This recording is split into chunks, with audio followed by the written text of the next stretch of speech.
In this episode, we take a big step from concepts into behavior, because cybersecurity is not only about knowing what risk is, it is about building habits that reduce risk day after day.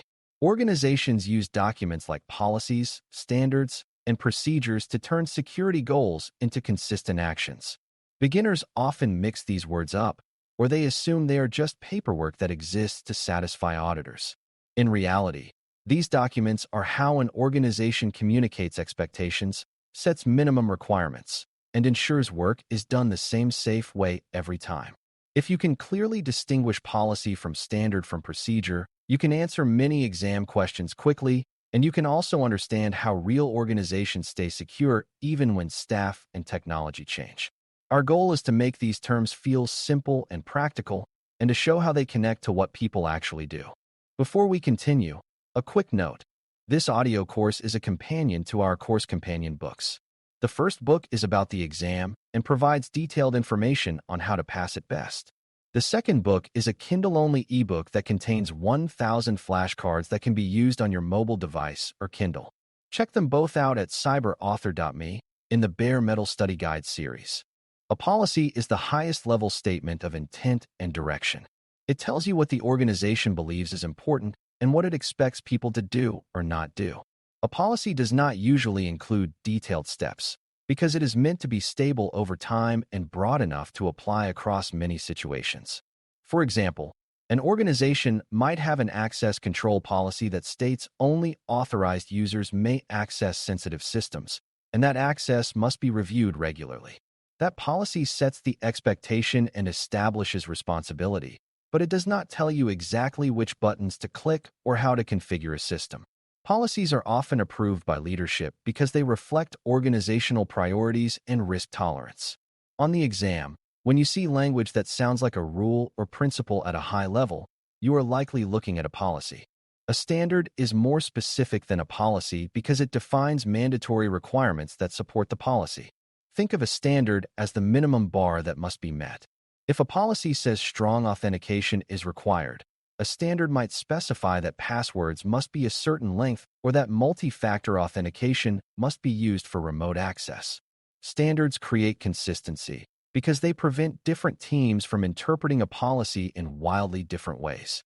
They are still more stable than procedures, but they can change when technology or threat conditions change. Standards answer the question of what must be true, not exactly how to make it true. On the exam, if an option describes measurable requirements, such as specific settings or minimum controls, that option is likely describing a standard.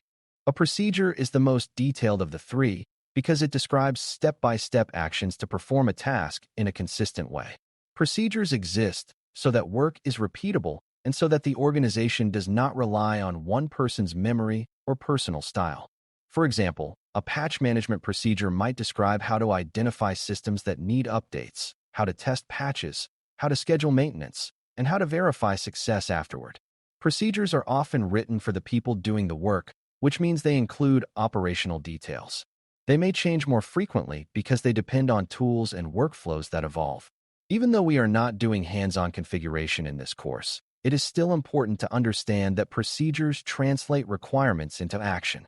On the exam, if a question asks what document tells you how to perform a task, the correct answer is usually procedure. Now let's talk about why these distinctions matter in everyday cybersecurity. Policies set direction so everyone understands the organization's security priorities, which reduces confusion and inconsistency. Standards ensure that minimum safeguards are applied across systems, so risk is not managed randomly. Procedures ensure that important tasks, like handling incidents or onboarding users, are done correctly every time. Together, these documents create a chain from leadership intent to daily behavior. This chain is a form of control because it reduces human error and limits improvisation in high-risk tasks. Without this chain, security decisions can become personal opinions rather than consistent organizational practice. On the exam, recognizing where a statement fits in this chain helps you select answers that match the question. It is also useful to understand that these documents support accountability. A policy may define who is responsible for approving access, while a standard defines what access controls must be in place, and a procedure describes how a request is processed.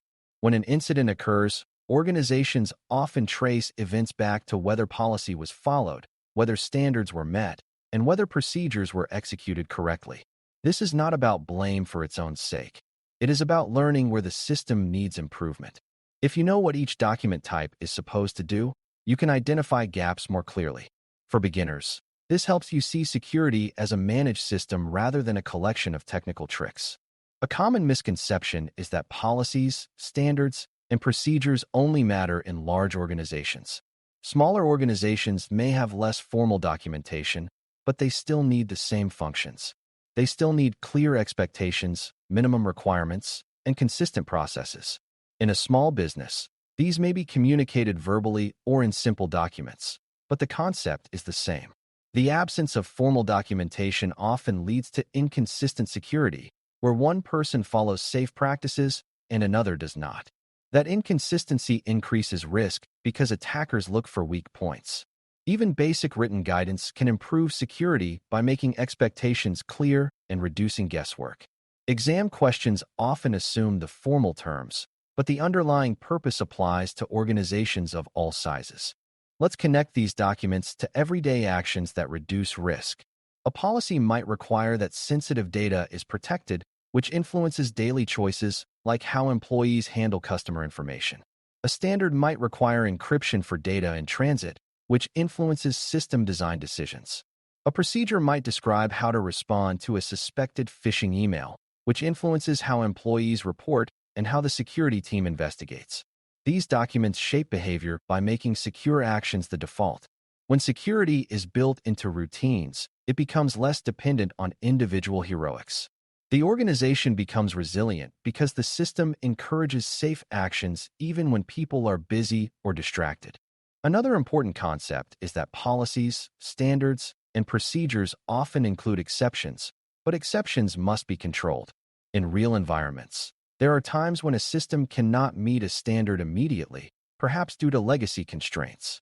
An exception process allows the organization to acknowledge that gap, evaluate the risk, and define compensating controls.